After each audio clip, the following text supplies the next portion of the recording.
Assalamualaikum warahmatullahi wabarakatuh. Eh, apa kabar semua mahasiswa Persada Universitas Ahmad Dahlan? Semoga semuanya dalam keadaan sehat walafiat dan berada dalam keimanan Allah Subhanahu wa taala.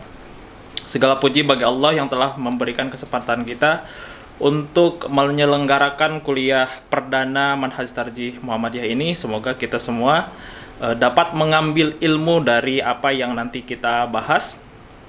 Salawat beserta salam marilah kita limpahkan kepada Nabi kita, yakni Nabi Muhammad SAW.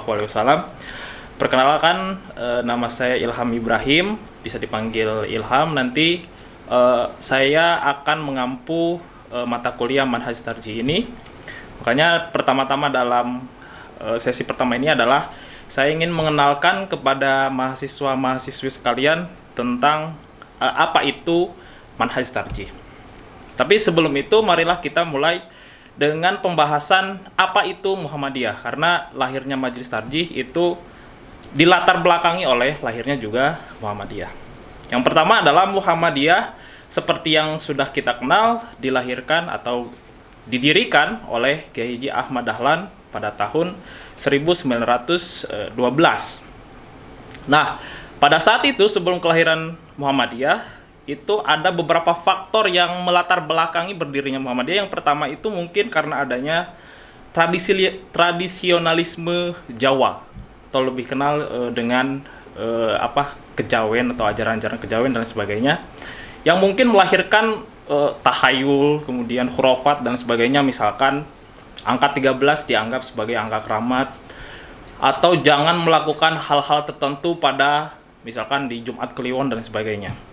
Yang selanjutnya adanya rigidisme dalam semangat ajaran Islam atau syariat Islam atau di dalam hukum Islam.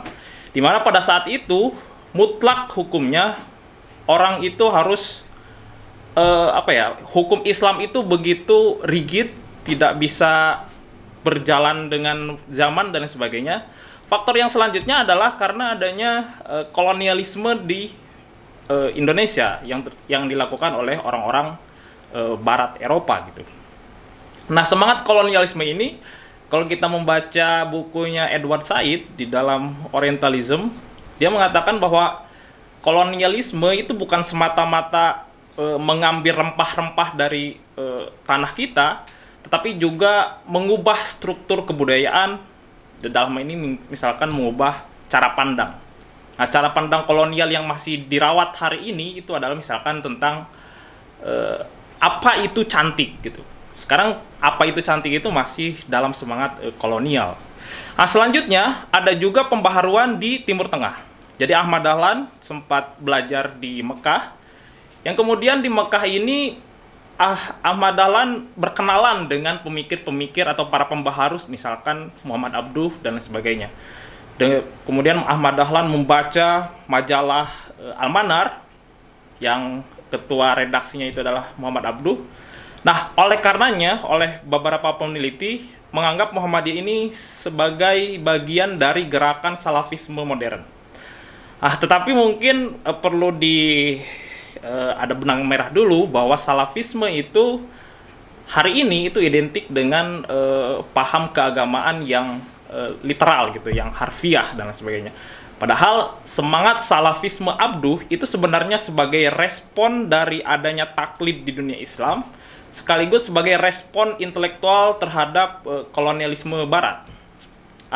Kalau salafisme Ibnu Taimiyah itu sebagai respon dari adanya sinkretisme di dalam dunia Islam, sekaligus respon terhadap menjelang keruntuhan kekhilafan Islam. Beda lagi dengan salafisme Ahmad bin Hambal. Ahmad bin Hambal itu salafismenya sebagai respon terhadap perkembangan rasionalisme Mu'tazilah. Jadi itu faktor-faktor yang melatar belakangi berdirinya Muhammadiyah. Kemudian setelah Muhammadiyah berdiri, kemudian mengadakan kegiatan dan sebagainya, kemudian dinyatakan bahwa Muhammadiyah ini sebagai gerakan Islam, gerakan dakwah Islam, amar ma'ruf nahi mungkar dan tajdid. Nah, karena Muhammadiyah ini gerakan Islam, maka sesungguhnya harus ada satu institusi yang membahas perihal persoalan-persoalan keislaman dan kemasyarakatan. Nah, ada dua faktor yang melatar belakangi berdirinya Majelis Tarjih. Yang pertama adalah faktor internal, yaitu di mana terjadinya perbedaan pandangan di antara para ulama di Muhammadiyah. Karena terjadinya perbedaan pendapat, maka diharuskan ada satu lembaga yang membahas tentang mana pendapat yang lebih kuat. Nah, sedangkan faktor eksternalnya atau faktor dari luarnya, kenapa Majelis Tarjih berdiri, itu karena adanya intervensi dari golongan Ahmadiyah. Jadi zaman dulu, ketika Ahmadiyah masuk ke Indonesia, terutama ke Yogyakarta, itu disambut baik oleh Muhammadiyah, bahkan dikasih panggung. Kenapa? Karena dulu Ahmadiyah itu memiliki semangat yang sama dengan Muhammadiyah, yaitu melakukan modernisasi dalam pendidikan. Tapi kemudian datang seorang ulama dari Minangkabau, yang juga di Minangkabau itu sendiri Muhammadiyah telah berjalan cukup baik. Akhirnya memberitahu bahwa teologi atau doktrin utama dari Ahmadiyah ini ternyata menganggap bahwa Ahmad itu sebagai nabi setelah Nabi Muhammad. Nah, setelah itu kemudian Muhammadiyah atau Tarjih mengeluarkan fatwa bahwa siapapun yang menganggap adanya nabi setelah Nabi Muhammad, maka dia telah kafir.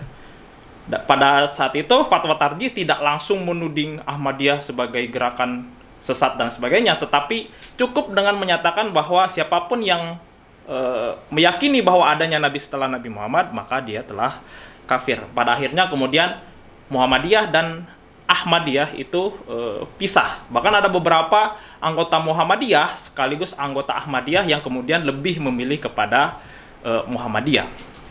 Nah, kemudian pada tahun 1927 lahirlah ide untuk mendirikan Majelis Tarjih. Nah, pada tahun 1928 akhirnya Majelis Tarjih resmi berdiri. Nah, kemudian apa yang dimaksud dengan tarjih gitu? Kalau teman-teman sekalian itu belajar hukum Islam, terutama usul fikih, tarjih itu mungkin salah satu metode untuk menyelesaikan ta'arudul adillah. Ta'arudul adillah itu untuk menyelesaikan silang atau perbedaan dalil gitu, atau pertentangan dalil. Jadi tarjih di dalam ruang lingkup usul fikih sesungguhnya itu adalah metode untuk menyelesaikan dua dalil yang tampak saling bertentangan. Kemudian selain untuk memilih dalil yang lebih kuat, ternyata makna tarjih juga adalah untuk memilih pandangan ulama yang mungkin tampak bertentangan, kemudian kita pilih yang paling kuat. Misalkan pandangan Imam Ahmad bin Hambal tentang orang yang dalam perjalanan ketika di malam hari, apakah di siang harinya itu boleh batal puasa atau tidak. Satu pendapat beliau mengatakan bahwa dia boleh untuk berpuasa. Dan yang kedua adalah dia tidak boleh atau boleh untuk berbuka atau tidak berpuasa. Nah, kemudian Ibnu Qudamah, salah satu ulama besar dari mazhab Hambali, menguatkan salah satu pendapat dari Imam Ahmad. Nah, di sini bisa ditarik kesimpulan bahwa tarjih itu tidak hanya menguatkan antar dalil, tetapi juga menguatkan antar pandangan ulama. Namun kemudian makna tarjih ini kemudian berkembang gitu. Jadi tidak hanya menguatkan dalil dan pandangan ulama, tetapi juga tarjih menjadi sinonim dengan aktivitas ijtihad itu sendiri. Jadi makanya pada perkembangan selanjutnya, Majelis Tarjih itu melahirkan berbagai produk-produk pemikiran, misalkan kalau sekarang fikih air, fikih kebencanaan, dan lain sebagainya. Nah, itu mungkin sebagai pengantar tentang sejarah Muhammadiyah yang kemudian mengantarkan lahirnya Majelis Tarjih, yang kemudian di Majelis Tarjih sendiri mengantarkan tentang atau mengantarkan terciptanya manhaj tarjih atau bagaimana cara Muhammadiyah melakukan istinbat hukum. Kemudian yang nanti akan saya kaji gitu, itu menggunakan buku ini, Manhaj Tarjih Muhammadiyah karangan Syamsul Anwar, Profesor Syamsul Anwar. Nah, ada semacam budaya tersendiri di dalam majelis tarjih gitu.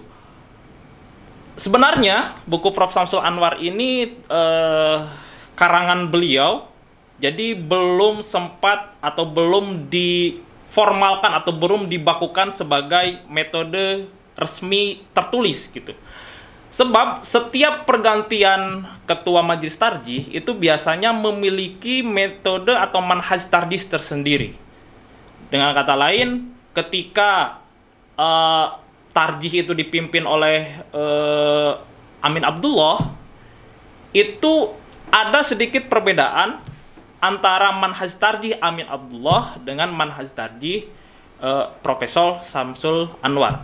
Nah, berhubung sekarang Profesor Syamsul Anwar itu sebagai ketua majelis tarjih periode ini, maka yang saya gunakan adalah Manhaj Tarjih Muhammadiyah karangan Profesor Syamsul Anwar. Nah, apa saja yang ada di dalam Manhaj Tarjih Muhammadiyah ini? Yang pertama adalah menerangkan tentang perspektif tarjih atau apa worldview dari majelis tarjih, atau kita bisa sebut sebagai bagaimana pandangan dunia majelis tarjih.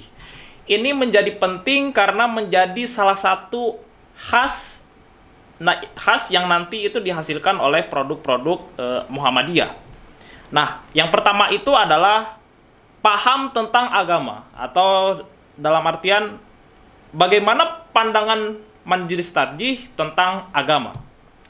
Yang kedua adalah tentang tajdid atau pembaharuan. Apa yang dimaksud dengan membaharu atau melakukan tajdid di dalam Muhammadiyah? Yang ketiga adalah perspektif toleransi dan keterbukaan.